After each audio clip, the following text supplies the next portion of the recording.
எல்லோருக்கும் கடவுள் பயம் உண்டு. ஏன் பெரியாருக்கு கடவுள் பயம் இல்லை? கடவுள் பயம் இருப்பது சராசரி மனிதனின் இயல்பு. என்னால இந்த பிரச்சனைகளை எதிர்கொள்ள முடியல. இப்ப யார்கிட்ட முறையிட முடியும்? அப்பாவிட்ட சொன்னாலும் இது நடக்காது, அம்மாவிட்ட சொன்னாலும் நடக்காது போறது. யாரோ ஒரு சக்தி படைத்தவரிடம் சொல்ல வேண்டும் என்கிற ஒரு வழிமுறையை நம்முடைய முன்னோர் உருவாக்கி தந்திருக்கிறார்கள். இதெல்லாம் போய் கண்டவன்ட்ட சொல்லாத, உன் குலதெய்வத்திட்ட சொல்லு, நீ நம்புற கடவுள்கிட்ட சொல்லு, அதை போய் மண்டியிட்டு அழுது முறையிடு, உன்னை அவன் காப்பான் என்பது நம்முடைய முன்னோருடைய வழிகாட்டுதல். அது ஒரு வகையான அச்சம். அதை இறை அச்சம் என்று பலர் சொல்லுகிறார்கள். பெரியாரிடம் அது இல்லை. ஏன்? எப்படி அவரால் கடவுளை இல்லை என்று சொல்ல முடிந்தது? கடவுளை வழிபடாமல் எப்படி 94, 95 வயது வரையில் வாழ முடிந்தது? பிள்ளையார் சிலையை போட்டு உடைத்து எப்படி அவரால் மன அமைதியோடு வாழ முடிந்தது, மகிழ்ச்சியோடு வாழ முடிந்தது, போராட முடிந்தது? ஏனென்றால் அவர் நம்மை போன்ற சராசரி மனிதராக இல்லை. சில வளையங்களை போட்டுக்கொண்டு அதற்குள்ளே தன்னை அவர் முடக்கிக் கொள்ளவில்லை.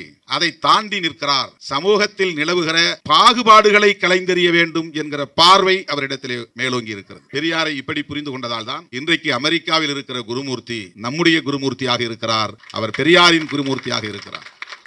நம்மவராக இருக்கிறார் என்றால் நம்முடைய சாதி என்று பொருள் அல்ல, நம்முடைய இனம் என்று பொருள் அல்ல, நம்முடைய கருத்தியல் சார்ந்த அடையாளம் அது.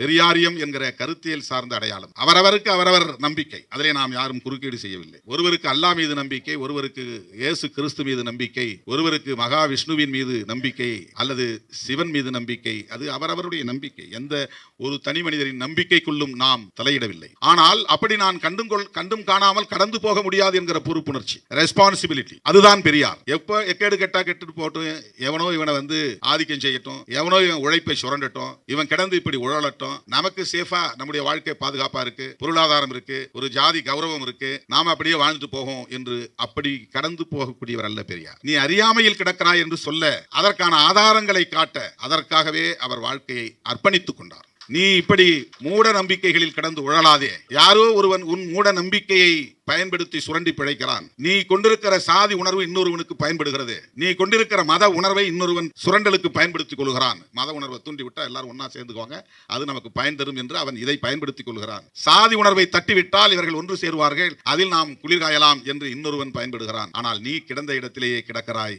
உன் வாரிசுகளும் அப்படி கிடந்த இடத்திலேயே கிடந்து உழலுகிறது. நீ பெற்றெடுக்கிற பிள்ளைகள் காடு கழனிகளில் கிடந்து உழலும் அடிமைகளாக வாழும் நிலை நீடிக்கிறது.